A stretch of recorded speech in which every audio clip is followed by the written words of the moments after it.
नमस्कार।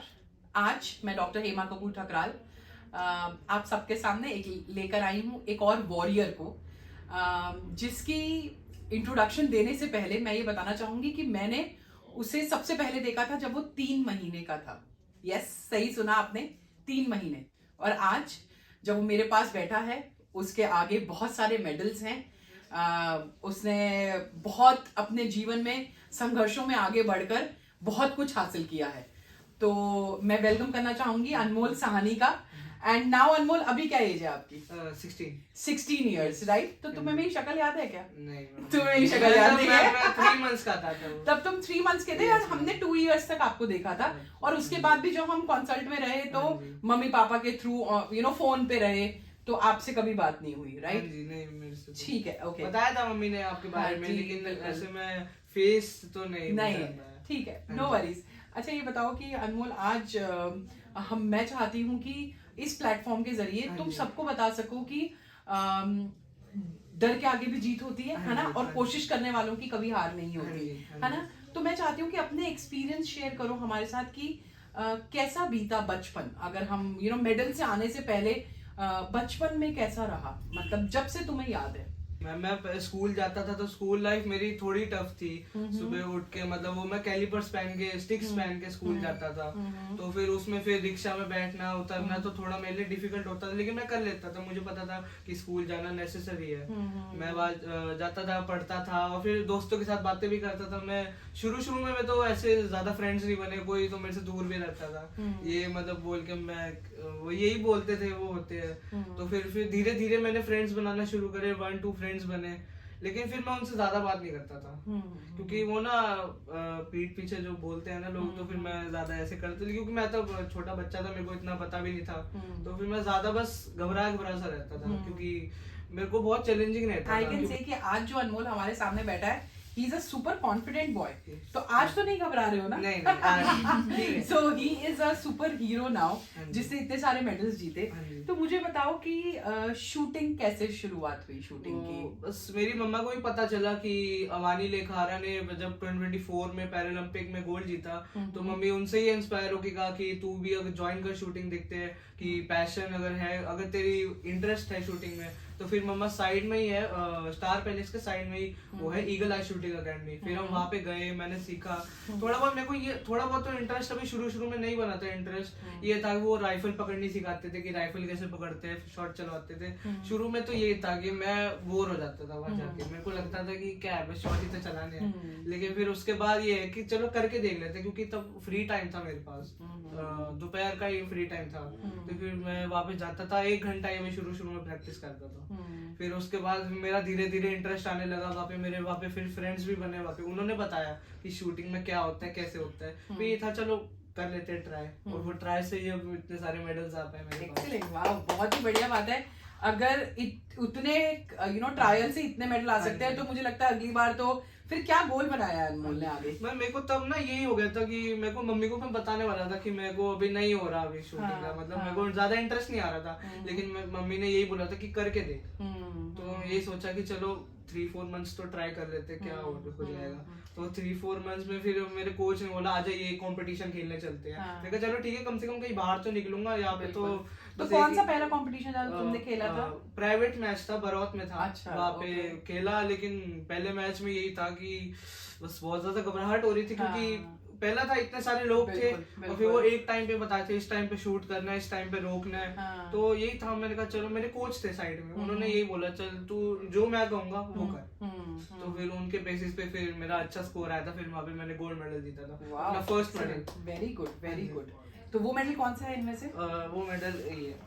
वाह, very good. अच्छा, ये तुमने पहले जीता था, सबसे पहले? पहले। और उसके बाद तो झड़ी लग गई फिर? हाँ जी, उसके बाद तो बस करते मेरा इंटरेस्ट बनता गया।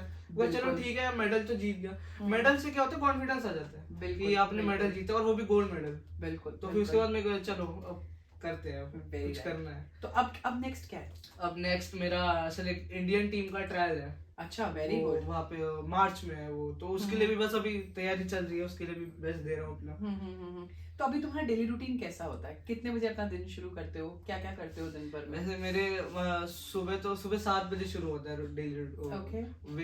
मेरे योगा टीचर आते हैं Okay. मेरे को एक्सरसाइज वगैरह योगा कराना। Very उसके good. बाद फिर जब वो जाते हैं थोड़ा रेस्ट करके हम्म। फिर थोड़ी एक्सरसाइज करके फिर हम्म। वॉकिंग करता हूँ मैं पापा के साथ। वो मेरे को हम्म। कैलिपर्स पहना के फिर वॉकिंग करते हैं। हम्म। वॉकिंग के बाद जब वॉकिंग हो जाती है तो मैं शूटिंग चला जाता हूँ, जैसे 1:30 शार्प शूटिंग।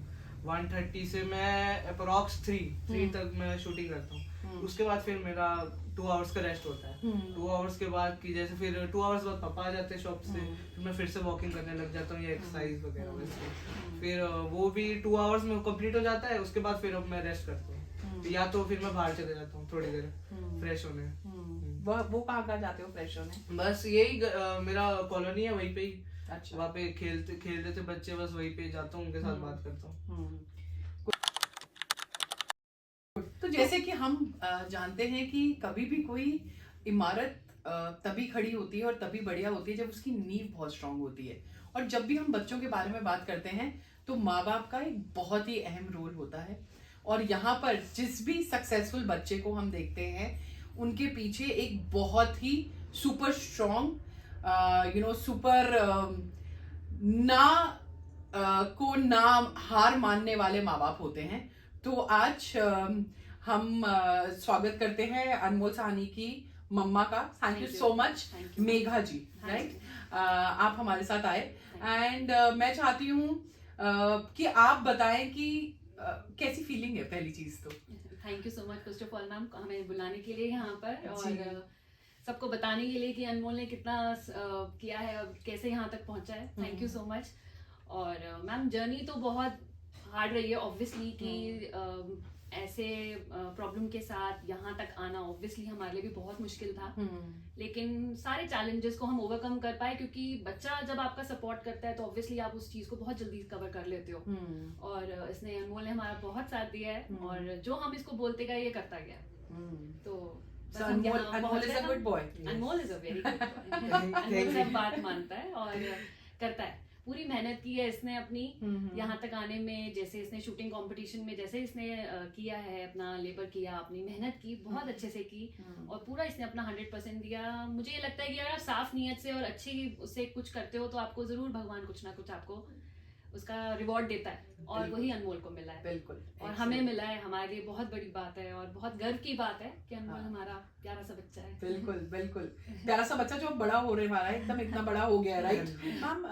तो लेकिन आज भी लोगों के अंदर एक्सेप्टेंस नहीं है। मतलब जैसे मैं आपसे शायद अगर हम 3 महीने का जात था जब, तो हम बात कर रहे हैं 2010 की, 2009 की, राइट? हाँ जी। तो आज हम 2025 में बैठे हैं।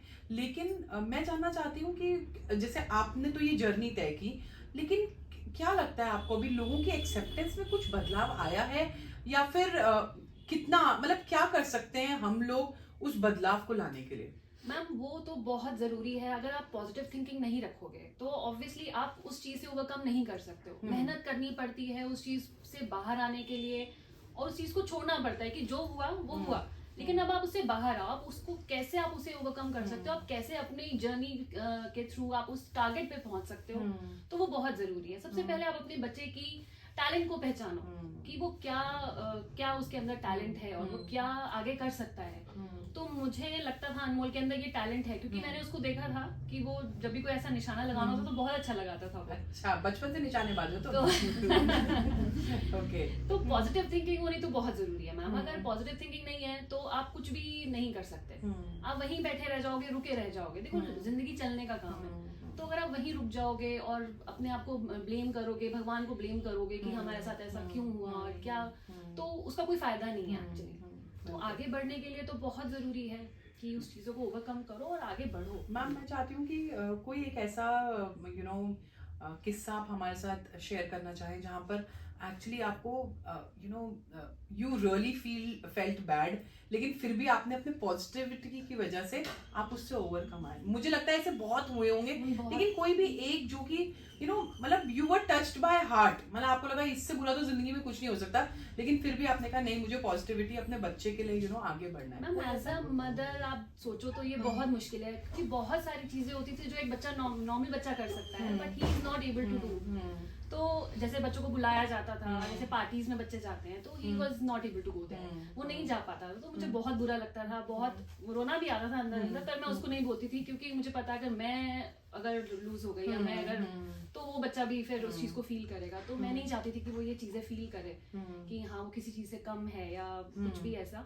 तो फ्रेंड्स के साथ पार्टीज में जाना, सब बच्चे एंजॉय करते हैं, बाहर जाकर खेलना, और नॉर्मल स्टडीज वो नहीं कर पाता था। आज वैसे वो ब्रेन वैसे बिल्कुल ठीक है, लेकिन वो नॉर्मल स्टडीज नहीं कर पाता, तो वो मुझे बहुत ज्यादा फील होता था। ट्यूशंस जाना और अपनी लाइफ नॉर्मल उसने नहीं जी है। तो अब अगर मैं उसी चीज को सोच कर बैठ जाती कि, या मैं डिप्रेशन में आती और मैं इस चीज को सोचती, तो वो बच्चा भी कहाँ कुछ स्टैंड कर पाता। और नहीं, अगर क्योंकि हम एज अ पेरेंट हम बैकबोन होते हैं बच्चे की, तो वो बहुत ज्यादा जरूरी है। अगर हम ठीक नहीं होंगे, अगर हम अपने आप को स्ट्रांग नहीं रखेंगे, तो बच्चा स्ट्रांग कैसे बनेगा। बिल्कुल बिल्कुल। तो अब अनमोल सेलिब्रिटी हो चुका है, अब आपको पार्टीज में किसी को बुलाने की जरूरत नहीं है। अब Anmol people will come for autograph to Anmol, है ना अनमोल? है ना?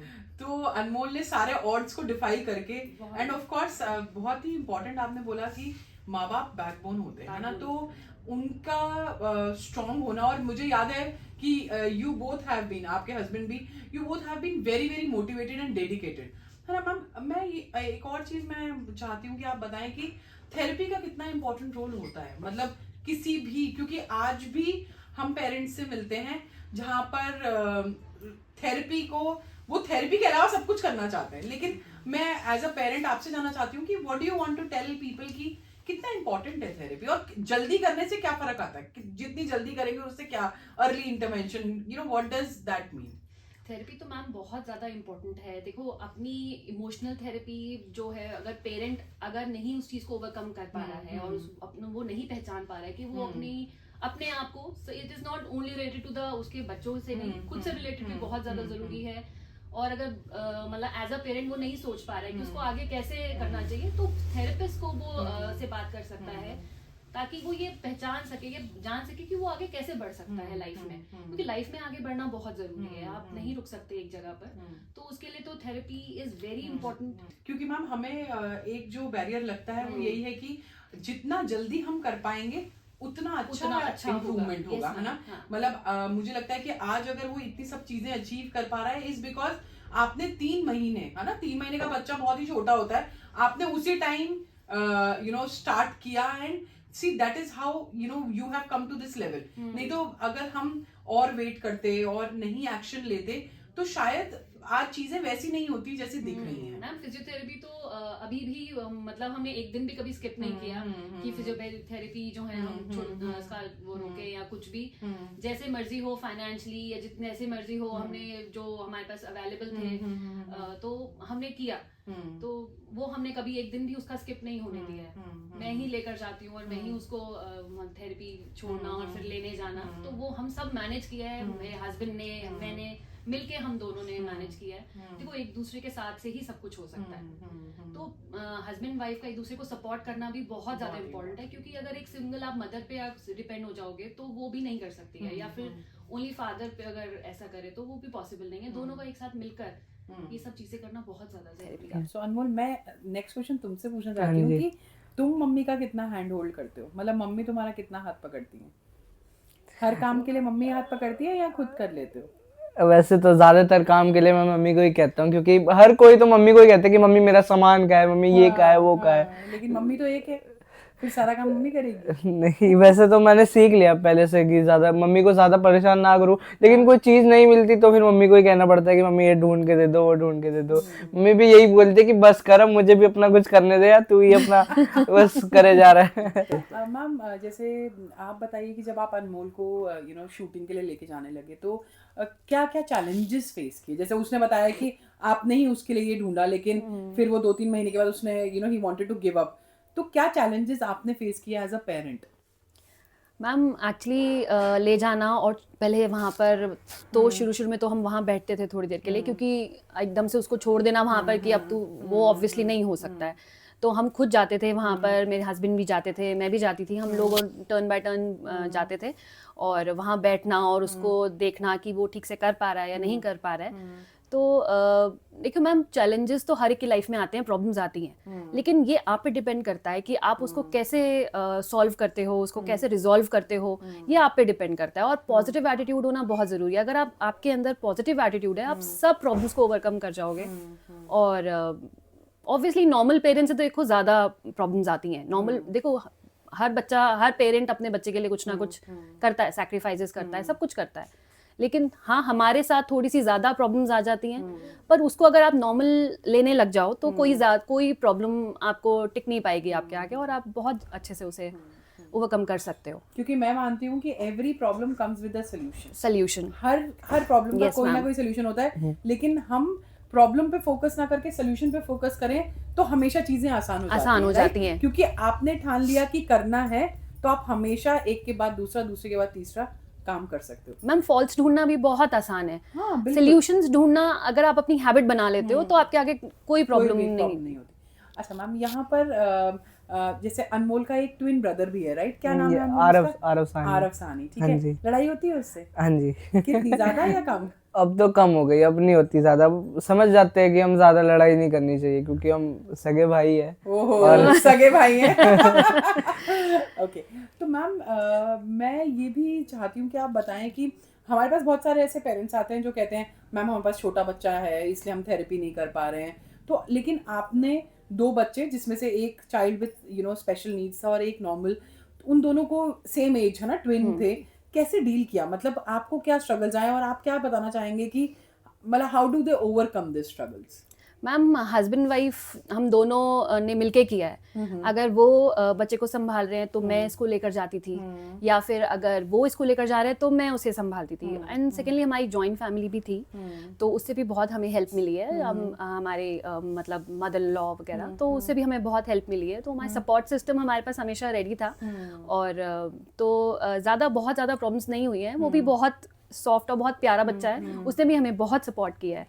तो जैसे हम इसको लेकर दिल्ली जाते थे तो रोना या वो कुछ ऐसा कभी उसने परेशान नहीं किया। तो हमें बहुत अच्छे से, मतलब हम मैनेज कर लेते थे, कभी ये कभी मैं, मिलके हमने हमेशा मैनेज किया है। Very good, very good. Anmol, अभी let's do a rapid fire with you, ठीक है? तो मैं कुछ ऑप्शंस दूंगी तुम्हें। I will give you 2 options, you have to select one. Okay. ठीक है? So when you think of shooting, standing और प्रोन? प्रोन। ओके। एक ऐसी चीज जो तुम कभी भी ट्रेनिंग में स्किप नहीं करना चाहते? होल्डिंग। माउंटेन्स और beaches? Beaches. Which beaches you have been to? Never. You want to go to beaches? Yes, Okay. I want to go to Silence or music? music. Your go-to cheat meal? Burger. Okay. Any one athlete which you admire? Avani Lekhara. Okay. Podcast or books? Books. Now, but it will be podcast, right? Okay. What is your hidden talent? एक ऐसा talent जो तुम्हें लगता है कि yes, you have it and वो अभी किसी को पता नहीं है? Playing piano. Playing piano. Oh wow, very good. And what is your biggest strength? My confidence. Your confidence. Okay. तो कोई एक ऐसी टिप जो आप सब बच्चे और सब मम्मी पापा जो सुन रहे हैं उनको देना चाहोगे कि ये करना चाहिए? मतलब अगर आपके अंदर कोई भी स्पेशल एबिलिटी है तो उसको कैसे पहचानना चाहिए? जैसे आपने ऑल इज वेल तो देखी होगी सबने मूवी, उसमें क्या बताया आमिर खान ने कि जो मन में है वो करो, जो इसका आपका टैलेंट है ना बस वो करो, बस जो मन बोले आपका, ऑल इज वेल करके बस ये बोलो मुझे करना है। अगर आप दिल से करना चाहोगे ना तो आप हासिल कर सकते हो, जैसे मैंने करा है। जैसे शूटिंग में शुरू में मेरे को ये लगता था मैं क्या करूं शूटिंग में, फिर हो गया सब, क्योंकि अंदर से वो था, मन था कि हाँ कर लूंगा मैं। तो वही बस, मैं यही बोलना चाहूंगा सबको कि जो आपका बच्चा कहता है वही करो,